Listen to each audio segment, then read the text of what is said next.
Doctor ortho, अब दर्द भी घुटने टेकेगा। बांग्लादेश की राजधानी ढाका में 17 दिसंबर को भारतीय उच्चायोग के सामने हुई हिंसक घटना को एक आकस्मिक या स्वतः स्फूर्त प्रदर्शन के रूप में नहीं देखा जा रहा है। सुरक्षा और कूटनीतिक हलकों का मानना है कि एक सुनियोजित राजनीतिक प्रयोग है जिसका उद्देश्य बांग्लादेश में भारत के प्रभाव को सीमित करना और धीरे धीरे उसे रणनीतिक रूप से हाशिए पर धकेलना है। भारत भले ही फिलहाल वेट एंड वॉच की नीति पर कायम हो, लेकिन जमीनी हालात ये संकेत दे रहे हैं कि बांग्लादेश की मौजूदा सत्ता संरचना अब भारत को एक स्वाभाविक मित्र देश के रूप में देखने के लिए तैयार नहीं है। बांग्लादेश के गठन के समय से ही वहां भारत विरोधी तत्व मौजूद रहे हैं। इन समूहों का वैचारिक और रणनीतिक झुकाव पाकिस्तान की ओर अधिक रहा है। हालांकि शेख हसीना के लंबे शासनकाल के दौरान इन ताकतों को प्रशासनिक सख्ती और राजनीतिक नियंत्रण के माध्यम से सीमित रखा गया। इस दौर में भारत और बांग्लादेश के रिश्ते रणनीतिक साझेदारी में बदले, सीमा सुरक्षा सहयोग मजबूत हुआ और आतंकवाद के खिलाफ साझा कार्रवाई ने दोनों देशों के बीच भरोसे को गहराया। हालात अगस्त 2024 के बाद तेजी से बदले जब शेख हसीना को देश छोड़ना पड़ा। उनके हटते ही बांग्लादेश में भारत विरोधी माहौल खुलकर सामने आने लगा। भारतीय उच्चायोग के सामने हिंसक भीड़ का जुटना और सुरक्षा घेरा तोड़ने की कोशिश उसी बदलते राजनीतिक माहौल की एक कड़ी के रूप में देखा जा रहा है। आशंका जताई जा रही है कि आने वाले समय में भारतीय राजनयिक प्रतिष्ठानों को सीधे निशाना बनाए जाने की घटनाएं बढ़ सकती हैं।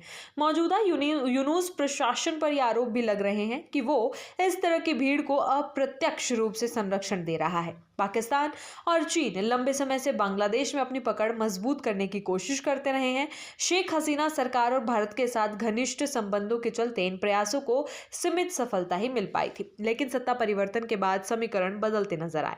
इसी बीच बांग्लादेश में अमेरिकी दिलचस्पी खुलकर सामने आई, जिसने पूरे घटनाक्रम को नई दिशा दी। जुलाई अगस्त 2024 में छात्र आंदोलनों के नाम पर जो घटनाएं शुरू हुई, उन्होंने अंततः सत्ता परिवर्तन का रास्ता खोल दिया।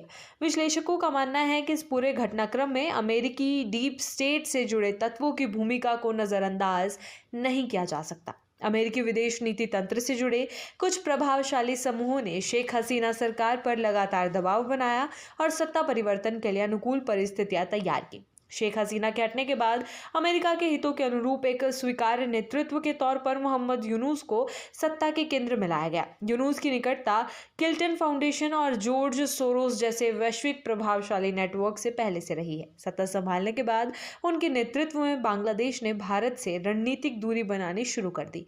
मौजूदा हिंसक घटनाओं को इसी नीति के विस्तार के रूप में देखा जा रहा है, जहां भीड़ को एक राजनीतिक औजार के तौर पर इस्तेमाल किया जा रहा है। बांग्लादेशी छात्र नेता शरीफ उस्मान हादी की हत्या की कोशिश के मामले में भारत पर आरोप मढ़ने की कोशिश भी इसी रणनीति का हिस्सा मानी जा रही है।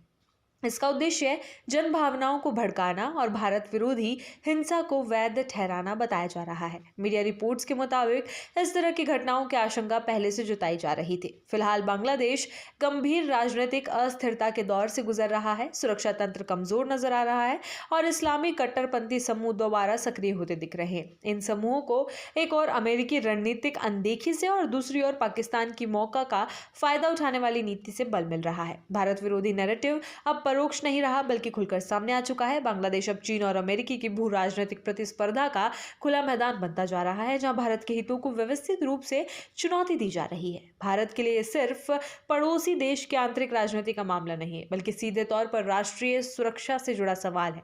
भारत और बांग्लादेश के बीच 4096 किलोमीटर लंबी खुली सीमा है, जो सुरक्षा की दृष्टि से अत्यंत संवेदनशील मानी जाती है। डॉक्टर ऑर्थो, अब दर्द भी घुटने टेकेगा।